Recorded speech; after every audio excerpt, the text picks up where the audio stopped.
or what?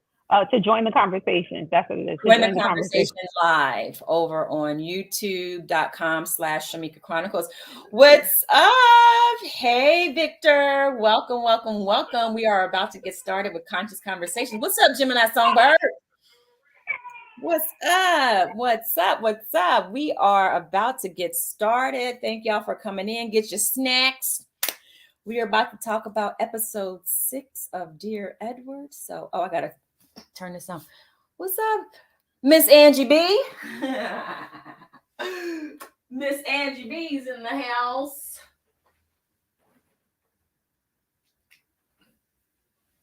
Just getting this all set up for y'all.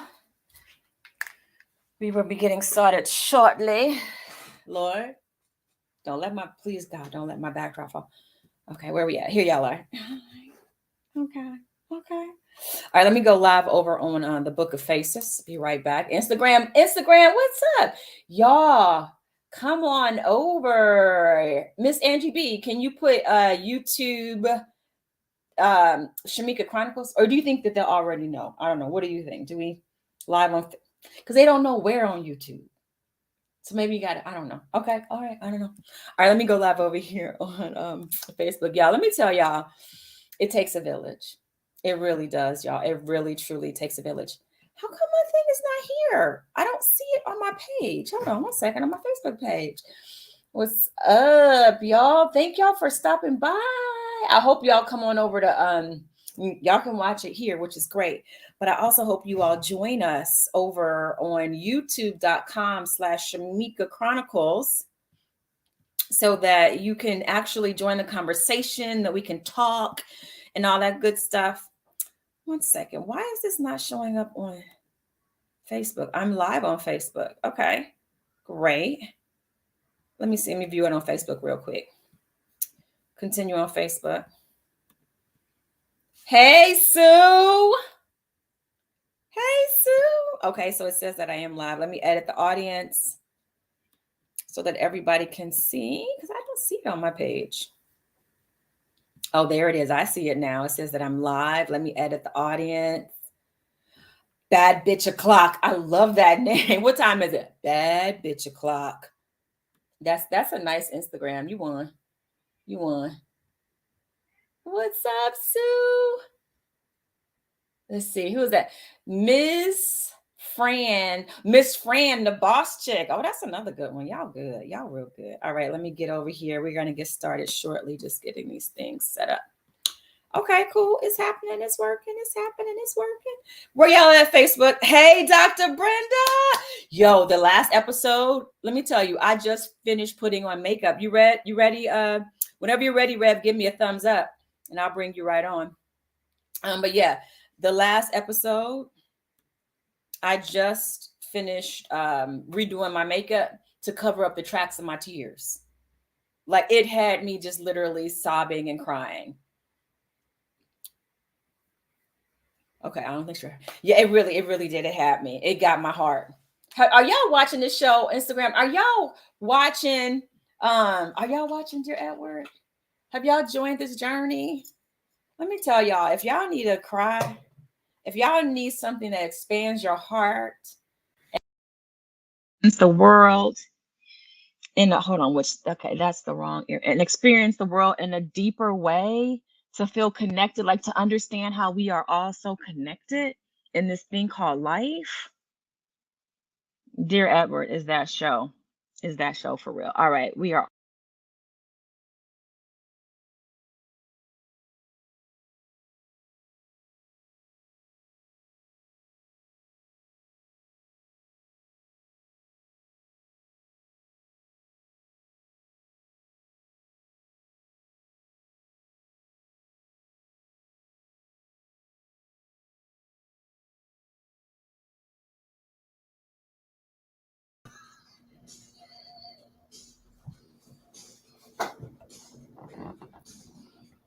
mic is muted. So have y'all not heard me on Facebook and Instagram this whole time?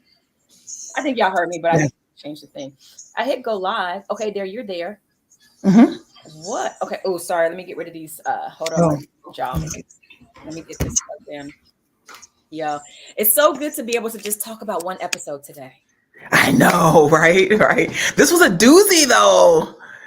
This was a doozy. Okay, I am. Yeah, I'm here. Almost I'm here ready. now. One moment. I'm gonna get you in my Okay. ears. Get you in Hey, my everybody. ears. Hey, party people. Yeah, talk to the family here. All right, I need all the audio Give me 1 second. I to just want to. connect. I need Instagram to be in my ear. 1 second. Okay, you got it. How did I do this last time, y'all? I'm always trying to remember how to get Instagram in my ear. Oh, yeah. Hey, Toyette, I see you. Am I still? I'm not muting anymore. I was muted earlier, right? Okay. Yeah, you're not muted. Okay, cool. I'm just trying to get this over here now. Let me disconnect my Bluetooth and see what happens if I bring it back. Bluetooth, almost ready, y'all. Hello, everybody. Thanks for coming on in. I see some of my friends out there. Hey, friends. We're talking about Dear Edward today. So if you're on IG, we're in 2 different spots. So you'll see my head doing this because we are working. We're on Facebook. And if you go to Shamika Chronicles, you can find us there. We're live there. Or you can hang out here on Instagram. It's all good. So for Shamika Chronicles, though, so on Shamika, so go to youtube.com/Shamika Chronicles. Yes. So that you all can join the conversation. So you have a couple of ways that you can talk to us and share your comments. And so for those who are friends on Facebook, you can do it there, or you can also go to youtube.com/Shamika Chronicles, and then you'll be able to chat because we really want to know what y'all are talking about for this episode. Yeah. All right. So Instagram, we see you all here. Right. But if you want us to be looking at you, right, because we go focus here, we are on YouTube and Facebook. But Instagram, just in case you guys are like, I just want to listen in and hear what y'all talking about, that's fine. We got y'all right here. But if you say something in the chat on Instagram, y'all, it goes so fast. And so it's really hard for us to see your comments. So if you're on Instagram and you're like, why are they not reading my comments? It's because Instagram goes so fast. We will read your comments and your stuff if you put them on youtube.com/Shamika Chronicles. All right. We are almost ready. Loving it from Atlanta, Georgia. Thank you, Smith, Anthony. Anthony Smith, what's up, Tony? Yeah. Good to what's see up, you. fam? Let's see. Hey, Kristen B. We got T3IP in the house. Those are my fantastic interns. Let me tell y'all, if y'all don't have these T3IP interns, I don't know what kind of interns y'all got, because my interns I know are the whole everything. Life. They are the best. You have a great team working with you for sure. Yeah, so I'm looking at some of the comments coming in. I see you, Toy. So good to see you. Dr. Brenda, good to see you too. Yeah, Toy, I agree. This is definitely giving me the this is us fix that, there's entertainment that can really touch your heart and open you up. Like I enjoy that. Some people say I just want to escape, but this is what I like to escape into. Like just people dealing with stuff, and it's heartfelt. And I don't know. I feel like I always learn something a little bit more about myself. Maybe I project a lot, but yeah, this was a good one. Very, again, the director of this show, the creator of this show is Jason Katims, and he is the creator of The Parenthood. If you guys ever saw that show, that, I mean, you want to talk about a tearjerker every episode. There is a comedy he did called About a Boy. Might have been the most heartfelt comedy I've ever seen. Was a sitcom. And Friday Night Lights is where I first was introduced to him. So if you have never seen Friday Night Lights, it's a high school football movie, right? So I could see why you wouldn't watch it. It is some of the best TV ever. We get to see a budding Michael B. Jordan on the show. He's I mean, he's in a later season, but just amazing. Connie Britton is on that show, who is also on Dear Edward. And so we're going to talk about it all, because the name of this episode, Shamika, is Truth. So now you got me paying attention to the episode titles, right? Like the episode titles work together with thematically with the show, and it's kind of cool to listen to that.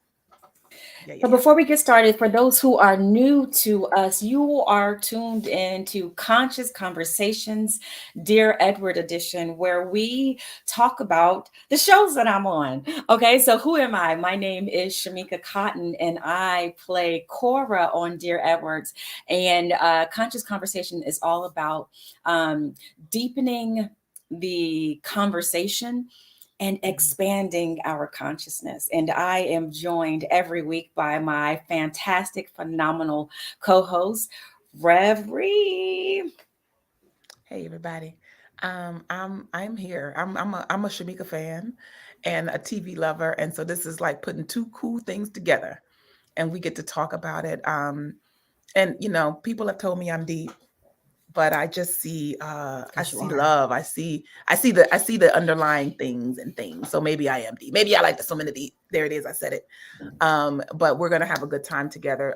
If this episode were singular in terms of like a feature film, like, and this was the episode that the hour of that we got to see of that film, I think that you just cry all the way through it. There were so many touching moments in each of the storylines.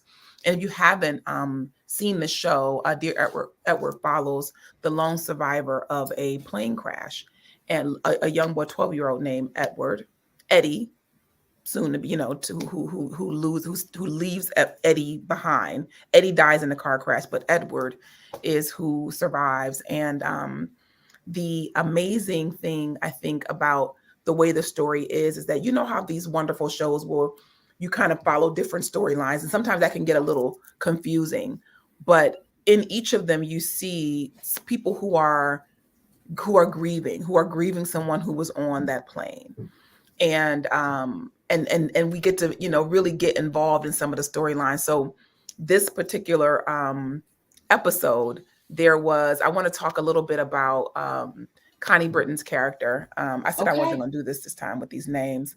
So I got some of them down, so I might be able to help you. Okay. So, okay, go ahead. We'll start with that one. So Dee Dee. Yes, mm-hmm. So Dee Dee is the wife of a widow. She's a widow of her husband died on the plane, and she's a mom of one. She has a college age daughter, and they're kind of wealthy, and she is definitely like a pampered princess, gritty, and just a she's one of those people who you see is always put together. She's kind of that personality.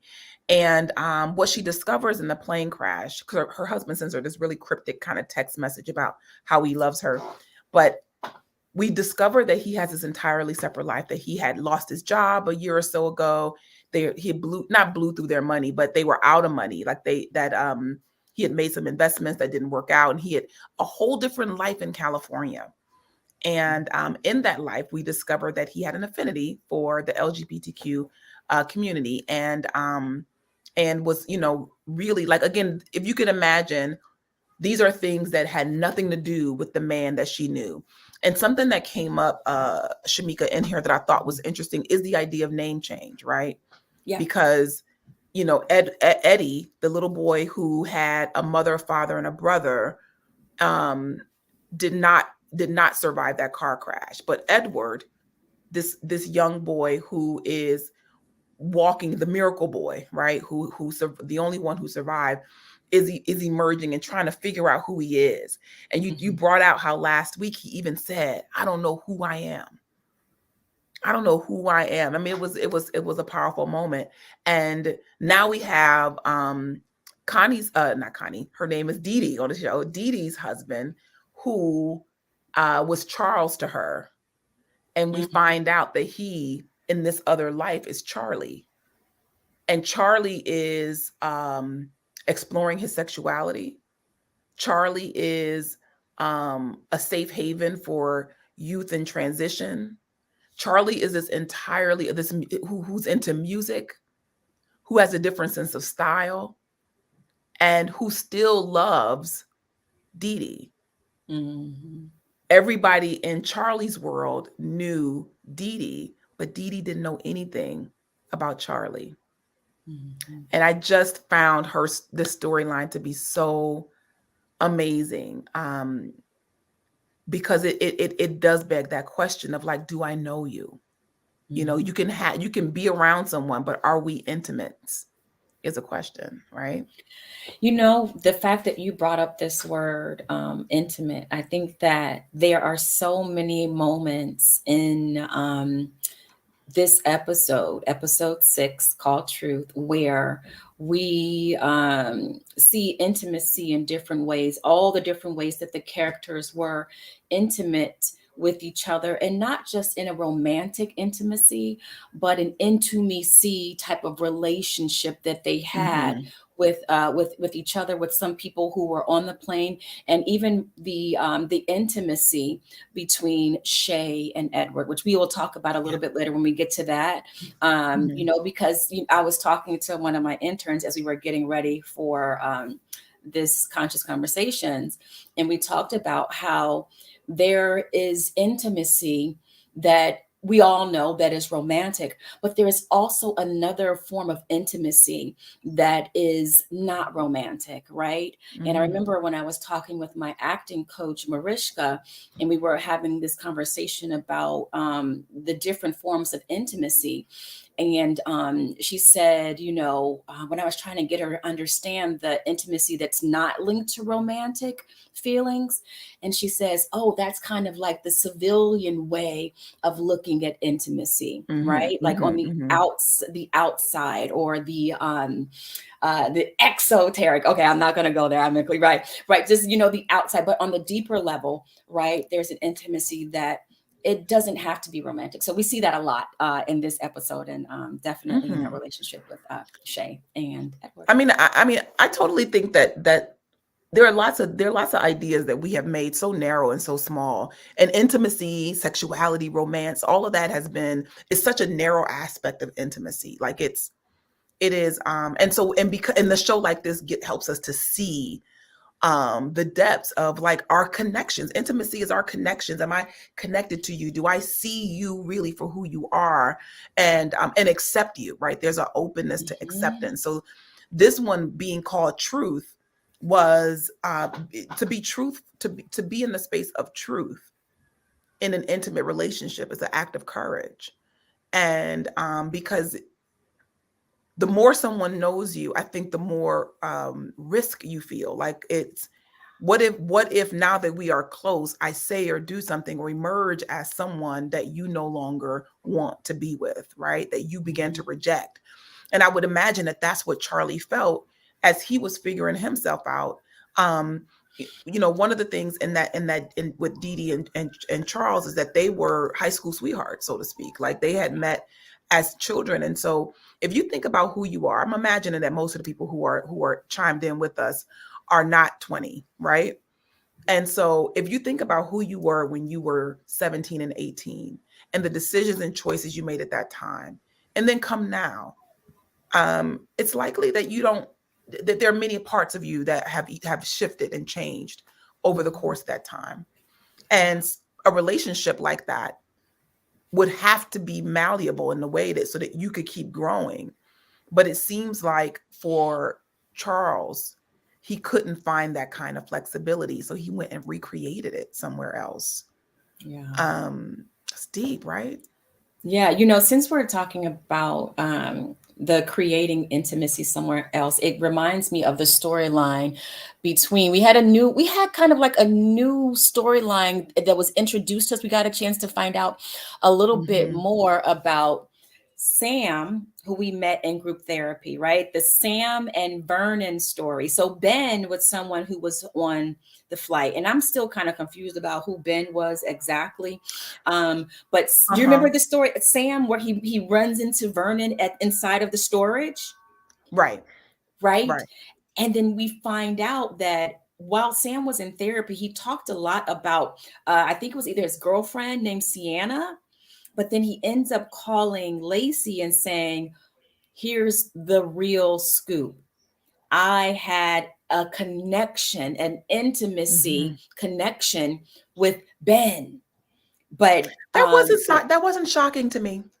I saw okay. love written all over that grief. You know what I mean? I saw love written all over that grief, and especially when he, so in the episode, he is clearing out the storage, and there's someone in there, and he has this encounter, and I'm like, are you kind of feeling him? Like I'm feeling all kind of like, you know, a little attraction there, and so yeah, that wasn't shocking, but the what felt painful, like palatably painful, is the struggle he seemed to be having still. Yeah. Like it was like grief and whatever must have happened as young boys, that they were the attraction. And I'm not, I think he talked a little bit about it, but whatever pain he was experiencing and not being able to fully express himself with this person, or to be publicly, able to express it and accept it, it seemed like he was still working with that, Yeah. Yeah, because he's like, still in that relationship with Sienna. Like he's still like, he hasn't come out. And yeah, it definitely seemed like a painful space to be in. But but the idea of truth being the theme for this particular episode was, it was beautiful to see him come to find a safe space to tell his truth. And I think that we all, and if there's something that is crushing you, right, when you think about the shame, because if there is something that you are hiding, it's very likely that there's a lot of shame around it, some embarrassment around it, a feeling of being rejected around it. And one of the ways you can break through that, if you can't do it within yourself, is to find a safe space to share.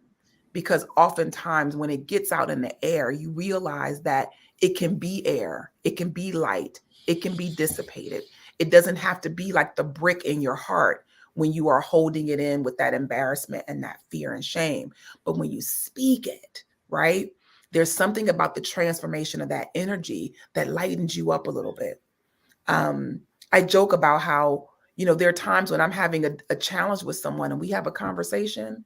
After that conversation, I'm so done. I forget that there may be more to unpack, that the other person may still have some feelings, but once it's in the air, it's light and out of me. Like I just began to have a transformed experience. So I have to remember to hold the space for other people to work their process.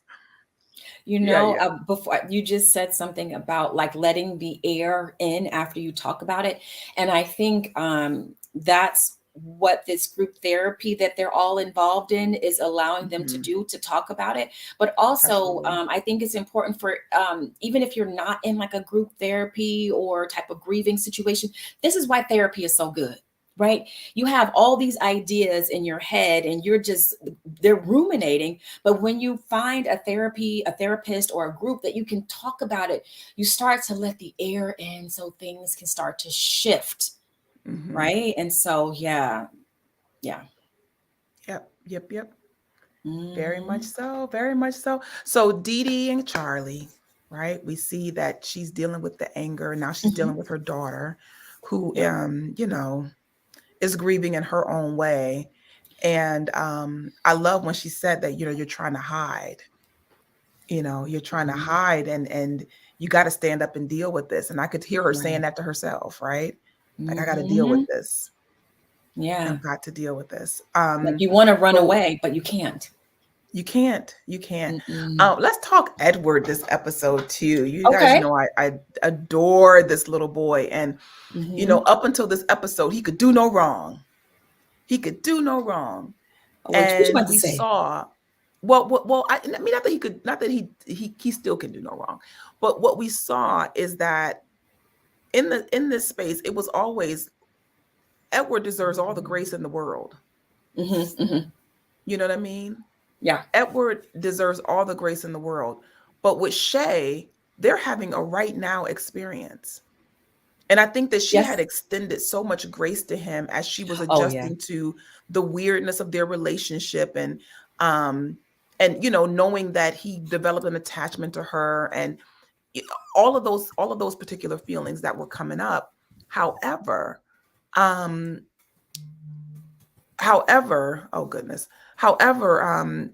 he was not being compassionate to her, right? Like that, recognizing that in her extension of grace and acceptance of him, that she had feelings. And so while she's always defending him, he didn't defend her. And Okay. that I felt like was okay. He's 12, but Okay, thank you. That's I all I was gonna love that say. she He's called him 12. out on it. Yeah, he's 12. He's 12, but he's a deep 12. You know what I mean? And an introspective 12, because when he in the story, he says to he finds out that his brother, who's the most important person to him in the world, he finds out that his brother had a girlfriend. And basically, it's almost like Dee Dee's story a little bit. Like his brother had a life that he had hid from him. Mm-hmm. And so he was discovering this, and he was probably as pissed as Dee Dee. It's like how dare you? Mm-hmm. And so he's discovering his brother had a girlfriend, and the girlfriend is peculiar, and it was just the questions that he was asking was so sweet, as he's just trying to figure out, like, who are you? And did my brother, oh my God, he said, did my brother even love me? Like, he was hiding this from me. Did he even love me? Yes. Terry said he has a right to stand on what he feels. He stood firm on how he felt about her feelings, yet still empathize with her. Yes. Yep. It's like everybody was kind of struggling with where they stood in terms of their relationship with someone else, right? So Edward is kind of feeling like, oh my gosh, my brother was the center of my world, and here I am finding out that he had someone else. We lost you on Instagram. Here I am finding out that my brother had someone else who was at the center of his world. So feeling a little left out. And then the same thing happened with Shay. They had this really close relationship that they have come into since the accident. And then this intimacy, right? And then to find out that, okay, now he's saying that, I forget, what is her name? Oh goodness, I have her name written right here. Mahir, what is her name? I can't, Mahira. And now he's saying that she is the most important person, but it's not at the expense of saying that you're no longer important. But that is such a human thing. I think about how how as kids, I was super protective of my siblings, right? They're friends. I was like, no, these are my brothers and sisters. I don't care who your friends are. We are the most important. But then you open up and you realize, like, they have to let other people into their world too. And sometimes, that's hard. And I think about that age is when I was realizing, like, okay, I know I'm the big sister and all that, but they can have other people in their lives and it doesn't replace who I am. Rev Sheree, we lost you on Instagram. Oh, you're coming back in. Oh, wait, you're muted. We can't. Oh, sorry. Okay, you're here. Okay, got you. Gotcha. Awesome. But what did you think about that? Oh, can you hear me? Yep. Mm-hmm. Yeah. Well, man, put me back in, Coach. You're here. Oh, okay. Hold on. Okay, over here on Instagram. All right. And for you all who are on Instagram, while I am going to get Reverie back on Instagram, if you are on Instagram and you want to join this conversation, come on over to youtube.com. Here you go. Let's see. Rev Sheree. About to invite you back in. Come on over to youtube.com/Shamika Chronicles, where we can see your comments and you can talk to us and just join the conversation live. And see, look, she back.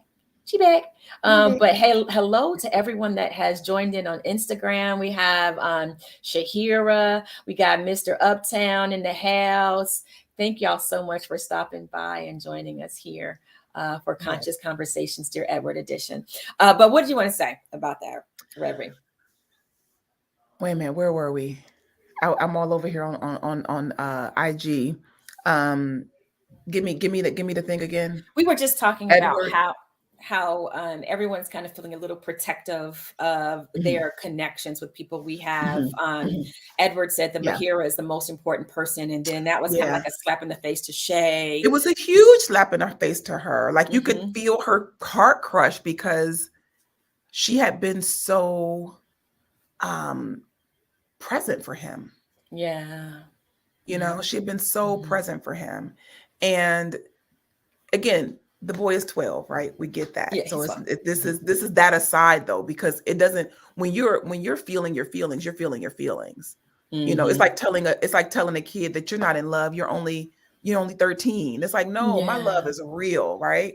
So Shay felt slighted. And again, she said, you had me waiting. Like, I'm the 72 one that minutes. I'm the one that got you here. Yeah. Like, me trying to help you got you here, and you forgot me, you know? And so I love that she stood in her truth and said Yeah. what she felt to him, and treated him like a person as opposed to someone who's damaged, right? Like, that is huge. And I think that's some of their connection. Is I think she's a little bit she seems like somebody who's not really capable of a whole lot of bullshit, right? So so there's this, that straight talker kind of thing. Like, she's like, I can see her as an adult, right? So that was really cool. And I think, meaning in terms of her standing in what was true for her. And I would say that watching him and Mahira, like, and that he couldn't give her at that very first time that they had the time together, what she really wanted, which is, and what they all want from him. Right. Ooh. And I hadn't thought about what everybody really wanted from him, is to know what he saw, to know what that experience was. I mean, you can imagine that if you had gone through this, some tragedy, it's like, what were those last moments like? I want to hear that they weren't suffering. I want to hear that, you know, that it was quick. I want whatever it is, like, they just wanted, if you could tell me anything. And so he felt some guilt about, like, I can't do that, because for his sense of self, and for his own, you know, not trying to do damage to himself, he had kind of bottled that experience up, and though he was still seeing it, he couldn't say it. Yeah. And I don't know if she didn't know that she was the one, meaning Mahira was the one who woke him up out of the illusion that his brother was still on the planet. Right. Like, I don't think that she knew that. He didn't disclose that to her, right? That, what part? That her brother, that she was the one who woke him up out of the illusion that his brother was still on the planet. No, he didn't disclose that. I think that was just something that kind of, us as an audience watching the show, enjoying the story, I think that was something that we kind of noticed, but I don't think he's gonna tell her that. Maybe he will, but I don't think so. Yeah. And Dr. B, he did say she forgave him, right? Like, and I love that. I love that about kids. Like, sometimes it's like we get on some lifelong grudges, right? Ooh. And kids will be like, we friends playing again tomorrow. You know, we're friends again tomorrow. Fine. Like, you were an idiot today, but we dare to love each other tomorrow. So yeah, you know, Edward is still my guy. And his aunt. Can we talk about Lacey? Let's talk about Lacey, because I have mixed emotions about her. I think I was yelling at her so much during this episode. Like, she was really getting on my nerves. But I'm finding a place of compassion in my heart for what she is going through, but she's really making it hard. She's not my favorite. And I feel for her. She's not my favorite though. And her husband, John, is so tolerable, and he's such a sweetheart. And he's the one that went to the field and, you know, and took the pictures. And she kind of like threw that in his face as if it was a bad thing, you know? And correct me if I'm wrong. What? He didn't seem to take those pictures like he wasn't devastated. He was interested. Did I miss something? Oh yeah, no. He was devastated. Oh yeah, you absolutely missed something. When he got to the field, it broke him down. It took him down to his knees because no. I know. John Edward was. I know. Yeah. Lacey being the most. She was the one that was affected. Edward, he received it. Yeah, that's why I was just like, Lacey, you really are not, like you said, you are not allowing him the space to grieve. Like, she's like, I understand that you are there to protect Edward, and I understand that you are grieving, but you're not. And he said, I don't feel like there's room for me here. You're not giving him room to grieve as well. But yeah, I didn't feel like Edward took it the way that she was saying. Yeah, I was like, I said, did I miss a scene? Because he Right. seemed like he was interested. This is what his uncle said that he was going to do for him. And I love that John stood up for his own grief, which is that I get that you lost your Yes. sister, I get you lost your brother-in-law, but I lost people too, you Mm-hmm. know, and all of this is happening to me too. And I feel like that's why she's, you know, I can identify with the idea of the losses that she had already suffered, right? And Toy says she's the spoiled little sister. And listen, I can't imagine being the little sister of someone who's extraordinary, right? Like I can see how you can absolutely get caught in a paradox. I think about Solange and Beyonce. Now Solange is fantastic, right? She's absolutely singular and fantastic. But you could totally see how she could have gotten crazy. You know, like Beyonce is your sister, and I could totally, you know, you could totally see that. So I think about Lacey in that respect of like, wow, she, you know, her sister was doing everything that she couldn't do, right? And or just not everything that she couldn't do, but just seemed to have a charmed life, you know, from the start. And so it's like I was jealous of her all the time. Now it's like I feel guilty about that jealousy because you know, of that, just of what she feels and the memory that she shared in the last episode was really sweet. So what's coming back to her, I think, beyond the jealousy is like the moments of her about her sister, you know, and how even in the space of desperately wanting the same Halloween costume that she had, she remembered the gratefulness she felt when she shared it with her, you know. So now we move to her being a loving soul to someone else. So Lacey got me when she gave the baby stuff to, is it Piper? No. Piper is who No. she was in Orange is the New Black. And so it's it's Taylor Schilling played Piper on Orange is the New Black, and now Taylor is wonderfully playing the role of Lacey here, getting on my nerves here in Dear Edward. But no, she absolutely did take a huge leap. That was very huge. Thank you, Toyette, for mentioning that. That was absolutely a huge leap. And you know what I love about it, though, what I can say about how fantastic this writing is and how fantastic these characters are. We are complex human beings, right? There are parts that you can love about someone and parts you can feel like, oh, they irritate me.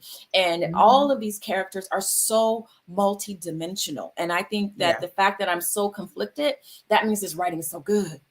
Yeah. Okay, it's so good. I mean, it's like you make me like her, you make me hate her, you make me all. I mean, I run the gamut of feelings about her, and I guess because I want her, you know, it's hard to, like, she's being who she is, like this, you know, I could see who she is, and I could see the places where she's stretched, and it's like when she told him he couldn't spend a night at Shay's house anymore, then she's like, you know what, you can sleep wherever you want to sleep. Like, it's I can appreciate that she's trying to figure this thing out, and there's some really sweet things that she'll say to him that you can see she's just like, I just want to connect. Like, I just want to connect. And Edward is being really honest with her in ways that I think I didn't see in myself at that age. Like, to be honest with my feelings in a space where I thought it might hurt somebody else's feelings. Like, that was that I love that in that character. Yeah. Kwame said we haven't really seen her grieve either. Right. Yeah, that's true. I mean, we saw her grieve the loss of her pregnancy, but she didn't get to finish that because then her sister dies. But what does that really mean, though, when we say we haven't seen her grieve? No, we are seeing all of these characters grieve. This is what grief looks like. It doesn't look like, right, when you think about it, it doesn't look like, oh, I'm crying. No, grief is messy. Grief is so messy. It is non-linear. And grief will bring up all of it. If you have any unhealed places within you, your grief will bring them up to the surface even more. So, but that's I'm so glad that you said that, Kwame, that we haven't seen her grieve. So we can actually say, we are seeing everybody on this show grieve. And that is what I love about this show, is that it is showing us what that looks like so we can identify it, as opposed to seeing someone and maybe judging them or choosing not to see them or to ignore them or to not have compassion or understanding for them. And by being able to see what that grief can look like, we can say, oh, I saw this show, Dear Edward, and I saw somebody that was kind of having these types of behaviors or kind of, reacting in this way. And what I've learned is I can be kind. Right. And there were so many moments where the word kind was brought up. If we jump to the story about the other messy story, speaking about mess. Okay. Mess. Steve, Amanda, and Daphne. Okay, so do you know what's for those who may not know which story? Because these are a lot of storylines that are happening so wonderfully and so intertwined, so beautifully and brilliantly in this show. So really quick, all right. So Steve, wait, not Steve. Oh man, I forgot his name. But okay, so Steve's brother, her fiance. Yeah, the fiance's name. I forget his name, but anyway, he died in the plane. Amanda was his fiance, right? Brett. And so Amanda ends up meeting his brother, whose name is Steve. So Steve, the brother, is engaged to a woman named Daphne. But okay, pause. Steve and Amanda at first started out very contentious. She was like, you can't be here in this grieving session. It's all about me. So then they have a moment where they come together. They go to a bar. They connect. Y'all saw it last episode 105. If you didn't, go back and watch The Mess Begin, where they are at the bar and they connect and then they kiss and then they go and get romantic in the bed. She ends up sleeping with her deceased fiance's brother. Right. And then come to find out the brother had kind of abandoned him because abandoned him because he had a drug problem. Right. So you have that type of contention, that type of complex family relationship. Right. But I wasn't mad at the brother for that, though. Like, for what? Well, for what part? For separating himself from his brother. Hey, let's talk about that. I'm not either. I understand it, but talk about that.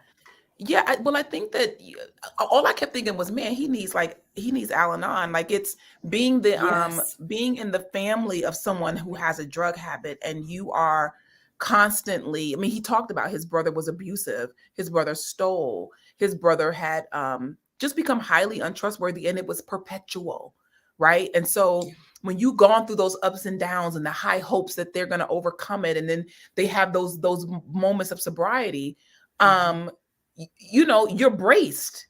So I get that he's like, I don't want to, like, whatever that last straw, whatever that rock bottom was for him, I don't think he wanted to do it anymore. And I think that that's like as a person who's dealt with someone in recovery, there's a certain level of resilience that you have to have, but you're also at choice not to be at the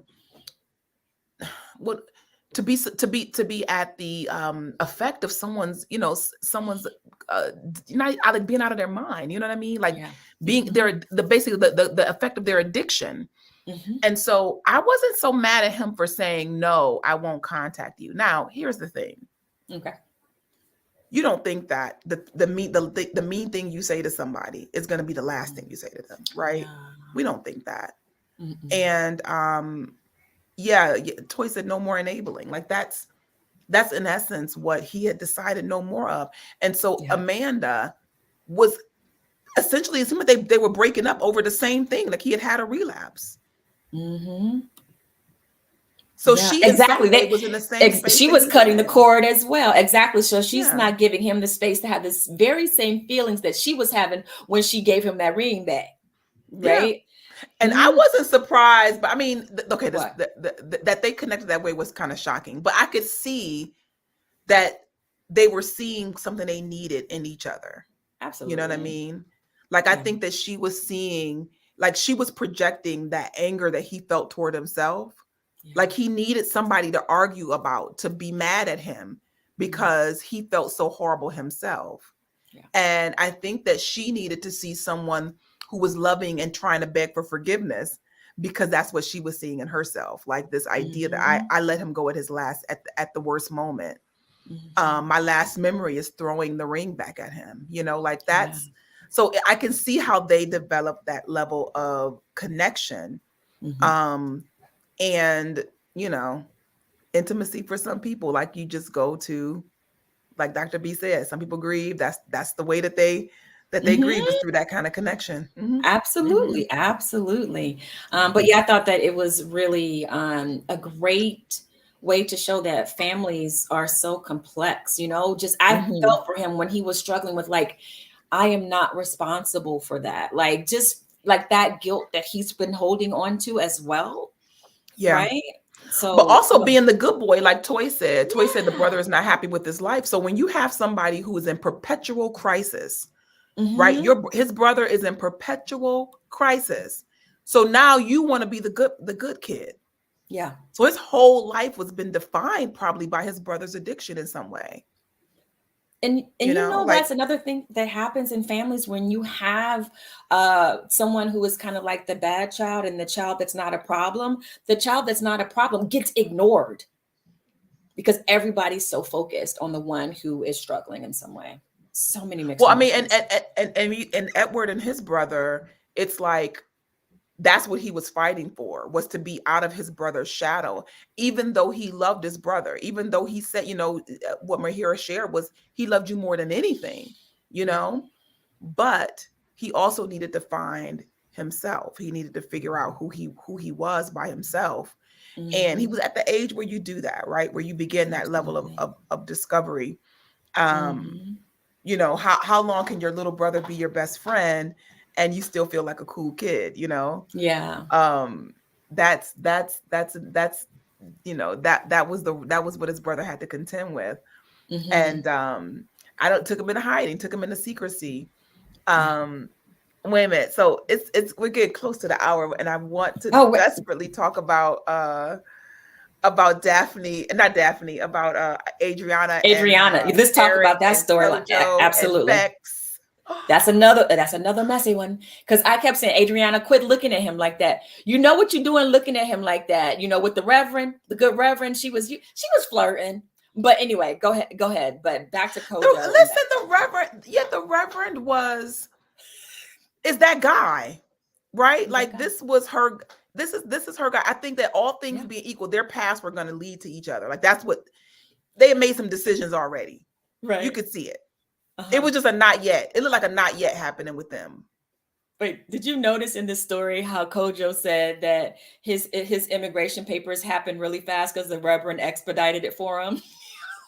He's like, you about to go back to Ghana, my brother.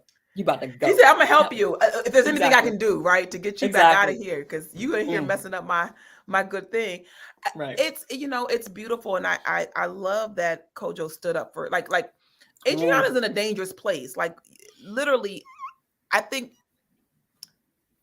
in scripture we look at Jesus and his disciples, right? And sometimes we just think about them as this group of people that roll with him. But when we look at what they've symbolized, right? This idea that we walk with if we're doing our highest level walk, we're walking with certain qualities.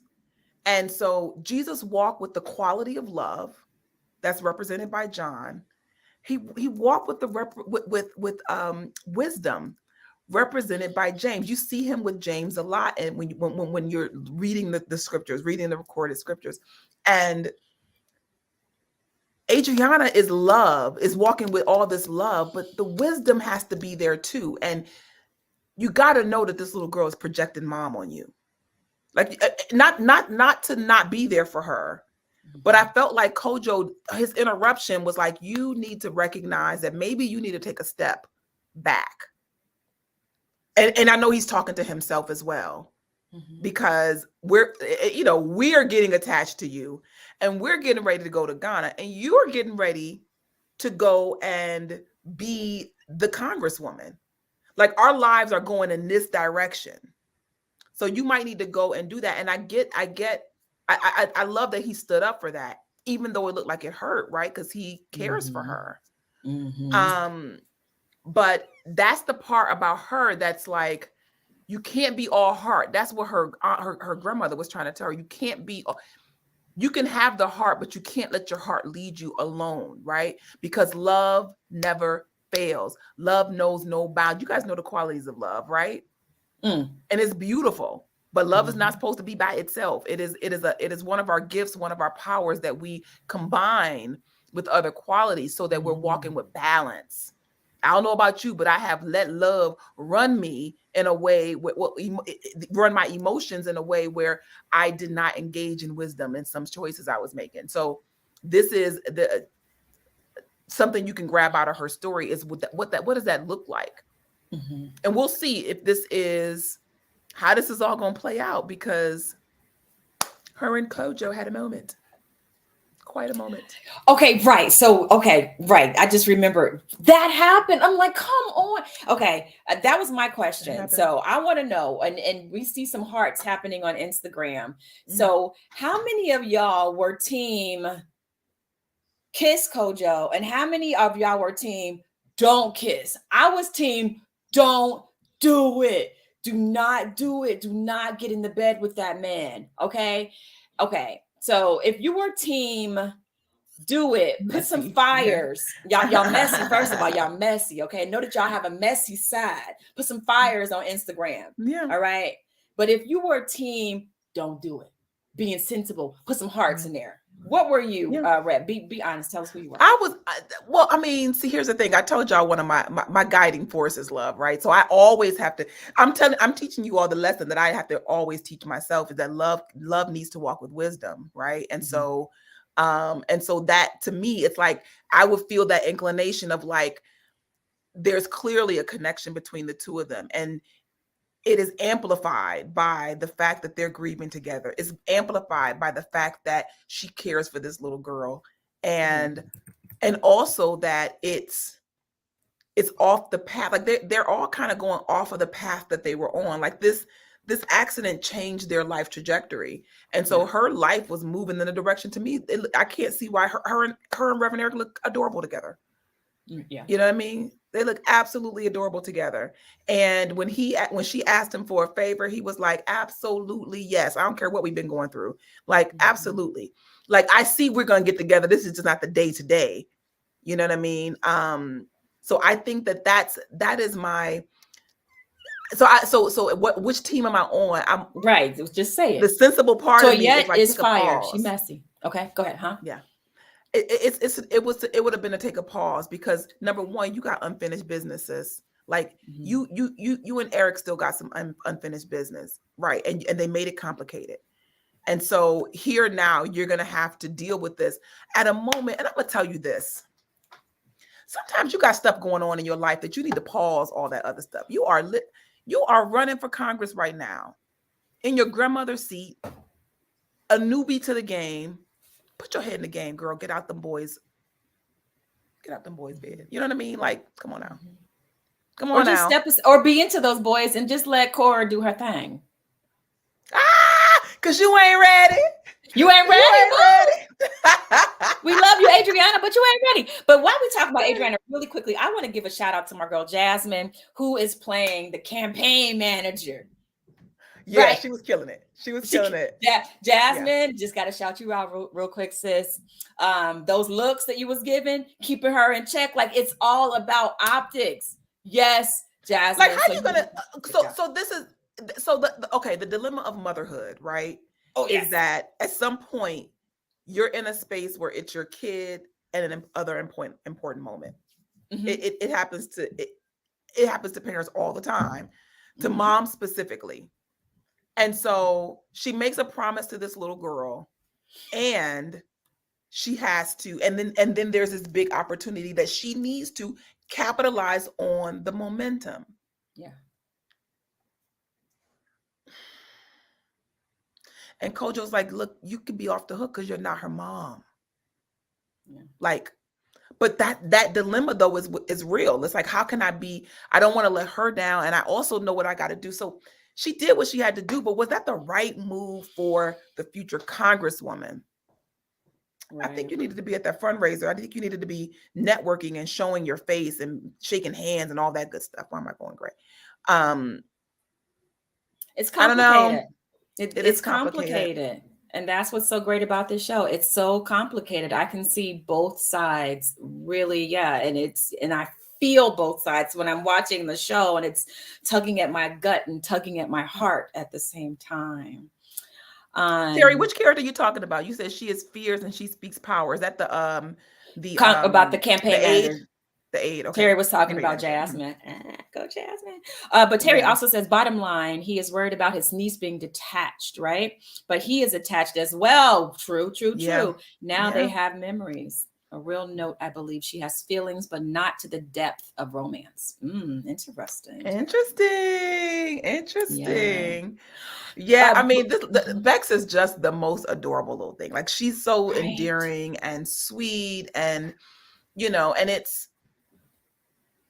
I think that little girls do like women that they connect with women. Like, it's like a big sister.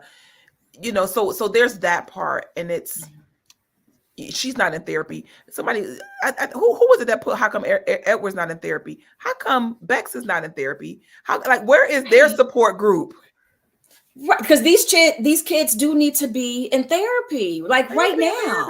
Stat. Yeah, I hope that's coming up. Jason, y'all all right? Is that coming up? Do you want therapy, Jason? Yeah, and that's they the do thing need to too. be in counseling. I don't think Bex wanted to leave at all anyway. No, but I think it's going to be extra hard for her now that she's formed this attachment, and you're going to take her away from everybody that she knows. But like, I don't know. But how cute is it that we see Bex walking in her mom's footsteps, being in a play? Yeah, that was such a delicious, tender moment. Yeah. Mm. That was. But can I say what? Go ahead. Go ahead. No, go ahead, love. Can I just say, because we're about to wrap up, and I really want us to talk about this. Okay, hold on. Plus size face says therapy can be very healthy for improving the quality of life. Absolutely. But before we end, I really want to talk about the part that just broke me down, that just had me having a moment just to let my sob out, which we talked about a little bit at the beginning of today's Conscious Conversations. But it was the journey that Edward took from the beginning of this episode to the end, where people were asking him about what do you remember about my loved one? And we see him at the beginning not able to share those memories because, one, he's a human being. He has to process it as well.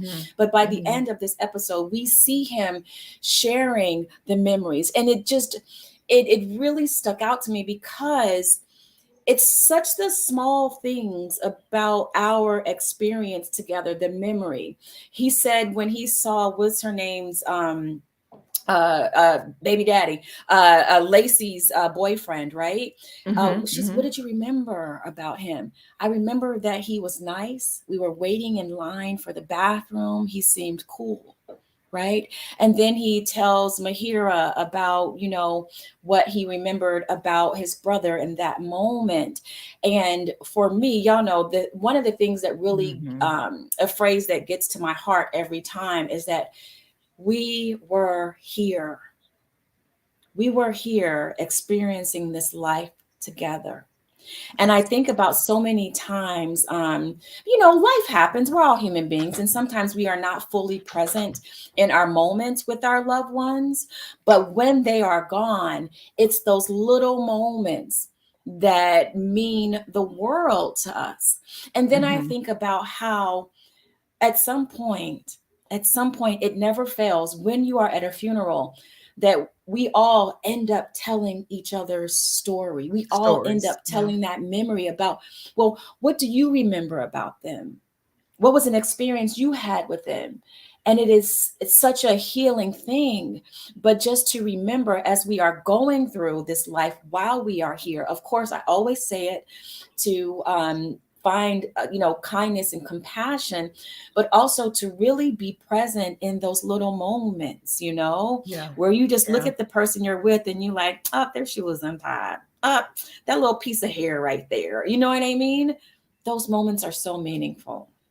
Yeah, it was very sweet. And I love that Mahira woke that up in him, where he saw that it would have helped her. He said it would have really helped her if I could have just told her that, And I'm gonna tell you, I don't think you need to speak everything going on in your mind or everything you've been through. But if it's a burden in your soul, there's something about putting it in the air. So um Toy said that Edward helped them heal some, but I think that it was healing for him to let out those memories, right, that have been plaguing him, that have been a part of his nightmares, and he saw that it wasn't all nightmare, right? That him speaking his memory was also some good, and it was helping people. So I thought that was really, really, really beautiful, and the and the gut punch that only Jason Katims can give in every single episode. Like, I think that he sits down and think, what will punch him in the gut? Let me punch them in the emotional gut, and then he figures out the rest of the story. Like, I think he starts with, but it was powerful and just a great, great show. I love that you are getting some fun projects like this. I don't know what's next. I know there is a next, and I'm excited about that for you. The there's always a lot of heart in what you seem to be attracted to professionally, and I think that's really, really cool. I hope you see that, and if you didn't know it, that to maybe be even more intentional about consciously calling that forward, because it seems to really hit you and resonate with you to work in places that are that have some heart. Yeah. Thank you so much for that. Before we leave, I also just want to point out this beautiful song that is the theme song for the show, called Hold On by Lizzie McAlpine, or Alpine. Sorry, Lizzie, if I didn't say your last name right, but your song is so beautiful.